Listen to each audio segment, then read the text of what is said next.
Bonjour mes amis, ravi de vous retrouver. Aujourd'hui, nous allons voir comment utiliser les cases à cocher. Tout d'abord, merci de vous abonner à cette chaîne. C'est un plaisir de vous aider. C'est un plaisir de vous avoir parmi les amis de cette chaîne. Nous avons un exemple ici. Donc, la première des choses, on va sélectionner cette zone-là. On va cliquer sur Insertion. On a ici les cases à cocher. Donc,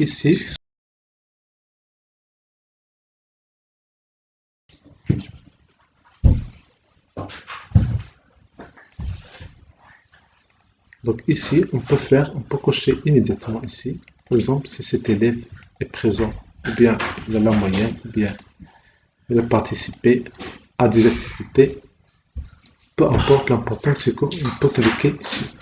Mais ce qui est important, c'est que comment on va compter ces valeurs-là. Comment on va compter ces valeurs-là, ça c'est plus important ici. Donc, pour compter les valeurs pour l'élève 1, ici, à la fin, je vais faire total. Et pour comprendre cette méthode-là, tout d'abord, je vais faire égal B3. Donc, qu'est-ce qu'il me dit? Il me dit que la valeur de B3 est vraie. Si je clique et je glisse, la valeur de C3 est fausse. Donc, je n'ai pas cliqué. Quand je clique, ça devient vrai. Quand je clique, c'est vrai. Quand je décoche, c'est faux. Donc, vous allez comprendre maintenant l'astuce. L'astuce, il suffit de compter le nombre des valeurs. Compter le nombre des valeurs vraies avec nb.c. nb.c, ici je vais faire nb.c.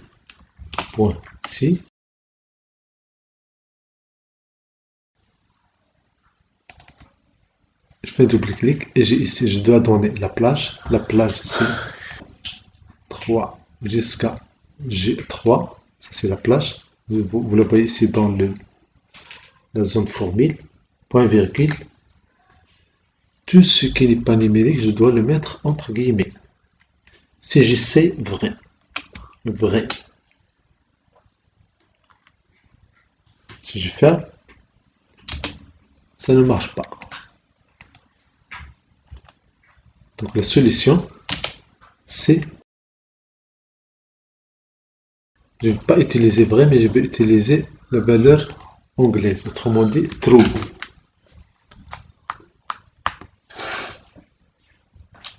Et voilà, j'ai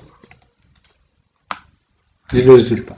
Si je coche ces valeurs-là, vous voyez le contour. Donc la formule ici, c'est nb.c.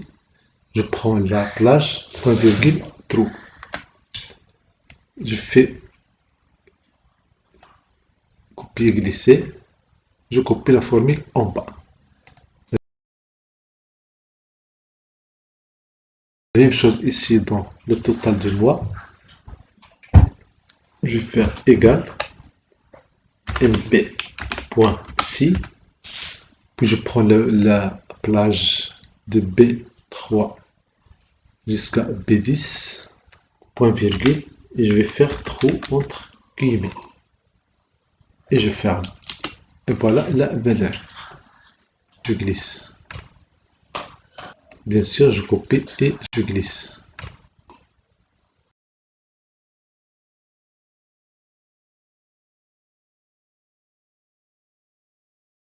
Maintenant, ce qui est important ici, c'est d'avoir plusieurs solutions. Ça, c'est la première solution, B.c. Une autre solution, c'est ici. Donc, solution numéro 2. Je veux le total de B3 jusqu'à G3. Je vais le remplir avec une couleur pour faire la différence, c'est tout. Je veux le total des valeurs cochées. C'est 4, 5, 6. Si je prends par exemple 5, je veux le total. Donc si je vais faire la somme de ces valeurs-là, de C, de B3 jusqu'à G3, ça ne va rien donner. Pourquoi? Parce que ça va sommer des valeurs qui ne sont pas numériques. Je vais faire 1 fois. Et puis je vais mettre ça entre parenthèses. Et je ferme les parenthèses. Donc vous voyez ici la formule. Mais si je valide, je sélectionne CTRL-C. Si je valide pas entre elles, ça ne va rien donner. Pourquoi? Parce que c'est une valeur matricielle.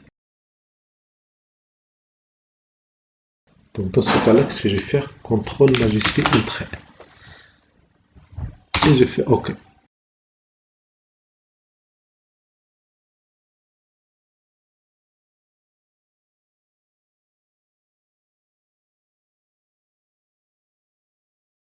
Et voilà le résultat. Donc à vous de voir si vous avez deux solutions. Ou bien la formule matricielle, ou bien une B.C.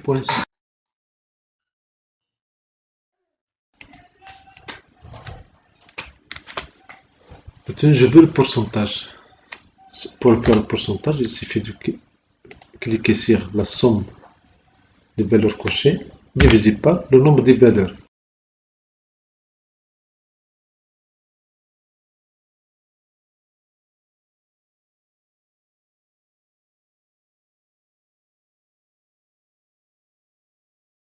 Ici, 1, 2, 3, 4, 5, 6. Et le B-val, je prends toute cette zone-là. De G, de B3 jusqu'à G3. Donc voici la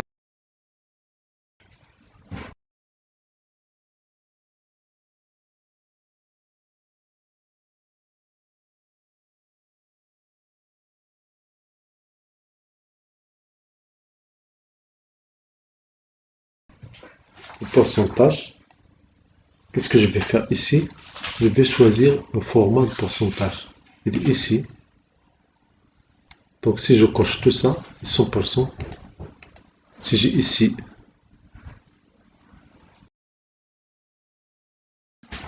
coché,